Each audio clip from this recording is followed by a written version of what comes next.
আজ আমি ডিলিশাস একটি রেসিপি তৈরি করে দেখাবো, আর সেটা হলো স্পেশাল আচারি ডাল।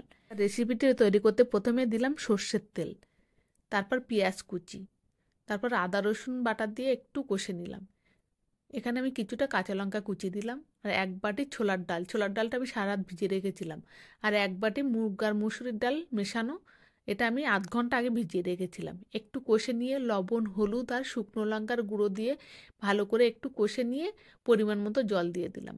ডালটা ফুটে উঠলে লো ফ্লেমে ঢাকা দিয়ে সিদ্ধ হতে দেব। ডালটা অনেকটা সিদ্ধ হয়ে গেছে। এদিকে আমি একটা মশলা বানিয়ে নেব। শুকনো খোলায় শুকনো লঙ্কা আর পাঁচফোড়ন ভেজে একটা গুঁড়ো করে নেব। এবার ডালে আমি তড়কা দেব, তার জন্য কড়াইতে বাটার দিলাম। বাটারটা গলে গেলে এখানে কিছুটা পরিমাণ রসুন কুচি দিয়ে ভেজে নেব। এদিকে ডাল সিদ্ধ হয়ে গেছে, একটু চিনি দিলাম। এবার কাঁচা লঙ্কা দেবো। কাঁচা লঙ্কার দানাগুলো বার করে নিয়ে তার ভিতরে আমি পাঁচফোড়নের মশলাগুলো ভরে দিয়েছি।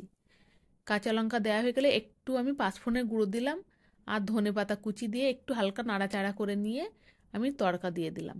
আপনারা তো বাড়িতে নর্মাল ডাল খান, একদিন এইভাবে রান্না করে ডাল খেয়ে দেখবেন কেমন লাগে।